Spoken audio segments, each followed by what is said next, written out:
Today we're looking at user input, getting some interactivity going on in our Arduino sketches. And the first thing we do is we start with hello and your name. We simply accept some text, a string from the user, and we append it to a message. So again, we start with serial begin 9600 because it doesn't have to be super fast. A couple of line breaks just because the serial monitor often contains stuff from before or glitches when you reset the Arduino. And then we say, what is your name? And you can see we've got a function here. And this isn't a built-in function, we've created this function. And here we are, monitor input. So I've called it monitor input because of the serial monitor. We're accepting input from the serial monitor. It's string because that's what it returns. Monitor input is the name of the function we've created. And then we're accepting text, a string for the prompt to prompt the user with. So you can see how this would be usable in future. You can change the prompt and then it's asking a different question. So it outputs the prompt to the serial monitor, and then whenever there's some information available on the serial line, it'll continue. If there is no information, which is what the exclamation mark means, while there's not any serial available, then it just sits there waiting. So this is a barrier it has to cross by having some information available. And that means we don't get out of step. It means that it puts the prompt out and then waits for us to respond. If we do respond, it can get down to here. We get the information from the serial monitor. We can read the string until it gets to a new line. So when you press enter, that's the signal to the sketch to say, I've done entering information. And then when it's got that information, it returns it to whatever function was the one that called it, which in our case is the loop. So we said, set user's name to whatever we get from the monitor input with this prompt. And then we simply output it to the serial monitor and we say welcome. We concatenate or append user's name, and then we add an exclamation mark and 2 new lines.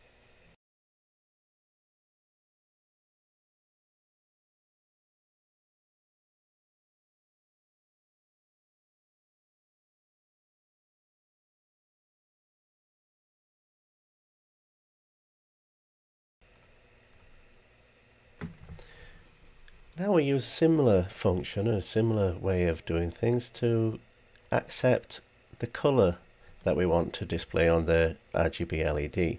And the way we do that is by asking for the red brightness, the green brightness, and the blue brightness. So we're using same function, but this time we're asking for color information.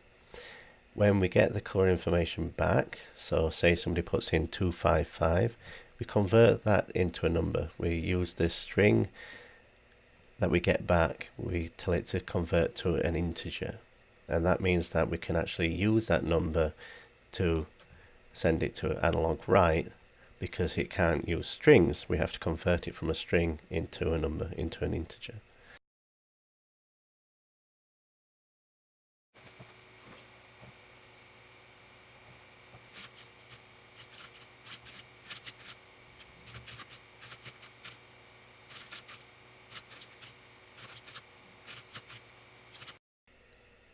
How about something completely different? This is a way of using your computer to control the Arduino through a graphical user interface. And the way we do that is by using an application called processing. Processing is a sister project to Arduino, and so you'll see that the interface is very similar. Processing runs Java and allows you to code in Java, but there are other plugins, for example Python, and the Python still compiles to Java, which means because it's Java it will run on pretty much any desktop computer. So it'll run on Mac, Linux, Windows, whatever you need. Looking at the code though, it's very similar to what we've been doing with Arduino. The first thing we have to do is load in the processing serial library that gives us control over the serial port. And then we set up a color, we set up our serial monitor, and we create a string to use as the prompt. And then to create the user interface, I used another library that had been created by a chap called Control P5, and that allows us to use his color picker that he created. We set up the window, and we set up the color picker, and then we choose a port name. And in testing, my port tends to be port 1. It's an array, so it starts at 0. The first one, the 0, usually tends to be Bluetooth, and so I've been using port 1. Yours might be port 0.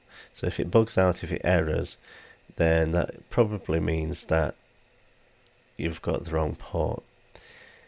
In a later example, we'll get more into this and we'll be able to choose the port to make it easier.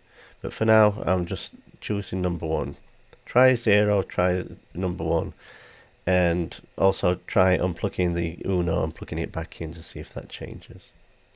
So we say we want to use that port on 9600 as we've been doing before in the Arduino, and then instead of loop, processing uses draw, so this is the loop equivalent, and we're setting the background color of the window to whatever the color value is in the picker. When anything changes on the color picker, it does this function called the control event, and it finds the values from the color picker. Now, I'm not sending it to the Arduino every time we pick a color. I'm only sending it when you press a key, because otherwise it'll just be bombarding it with color changes. So I'm waiting for the prompt. If the Arduino does say it's ready, then we can continue and we can send the key code, whatever you've pressed on the keyboard, to the console, so we can at the later date check for a certain key press. And then we send the color as a comma delimited list, so number, comma, number, comma, number, and we create the number as 3 digits because that's what is going to be easiest for the Arduino to pick up. So we use this number format function to convert the integer into 3 digits, so 0, 0, 1 instead of just the number 1, and we attach commas in between, and we send that to both the console, which is down here, it's like the serial console, and we send it to the serial monitor, which goes down the USB to the Arduino. On the Arduino side, we're looking for those 3 numbers. So we say whatever we get on the serial, we want the part of the string, part of the text from 0 to character 3, from 4 to 7, and then 8 to 11. So that misses out the commas. It just gets the 3 digits, 3 digits, 3 digits. We output those to the serial monitor, and then just so we can debug it, and then we actually set the color on the RGB LED. We convert each number that we get back into an integer, which is what analog write needs again. Same function as before, with a tiny tweak in that we don't need to have a special specified prompt. We just output ready, and that's what the processing side is looking for. So our computer, our processing application, our Java application is communicating with the Arduino over serial by sending text backwards and forwards.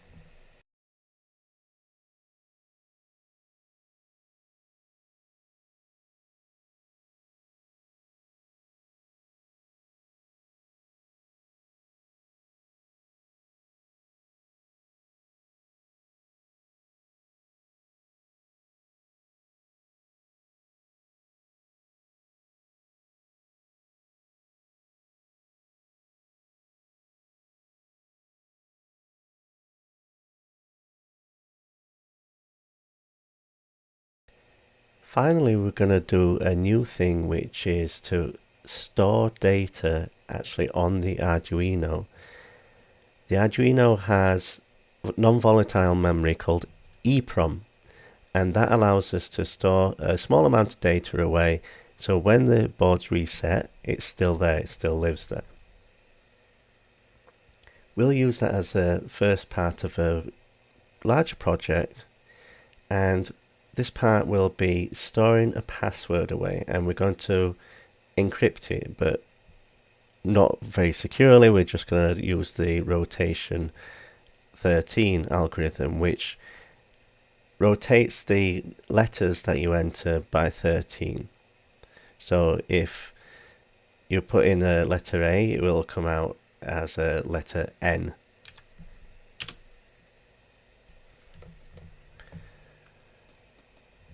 So to show that you can put in a password, we changed the LED to green. It's just the RGB LED sketch before, but now we're asking for a password. When we get given a password, we encrypt it. That's our rotation 13 algorithm. And then we store it away in memory. Once we've stored it away in memory, we save that away. We make sure that we get it back, and we set the LED to red to say it's locked and there's a password stored. We use the monitor input function that we created before, and then a new one called encrypt. It returns a string and it accepts a string. It accepts user input. And first it uses the string function to uppercase, because we're keeping things simple, so we only care about uppercase. And then it goes through each letter in the word, each character, and rotates it by 13. So it adds 13 to the number that represents that letter, and then it returns that result. And this is the function that does the adding and subtracting. So if it's between N and Z, it subtracts 13. If it's between A and M, it adds 13. And if it's not a letter, then just return that character back. So it's not encrypting numbers. I told you it wasn't secure, didn't I? This is the part that actually saves away to the EEPROM, to that part of the memory, the board's memory.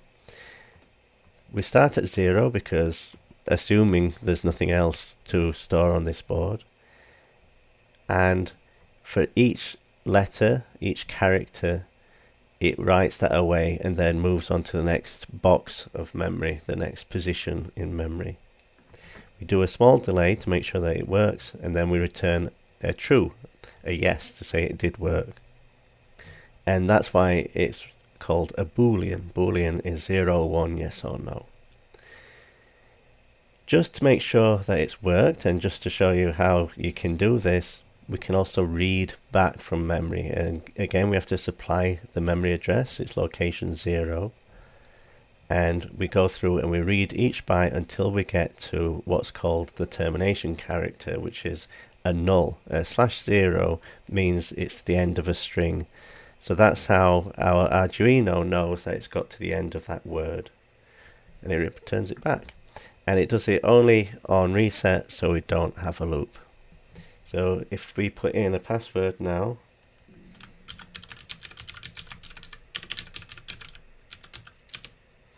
see, it saves those 17 bytes in encrypted format, checks what we've got in memory, and then it unencrypts it by doing the rotation 13, and then it shows it on screen.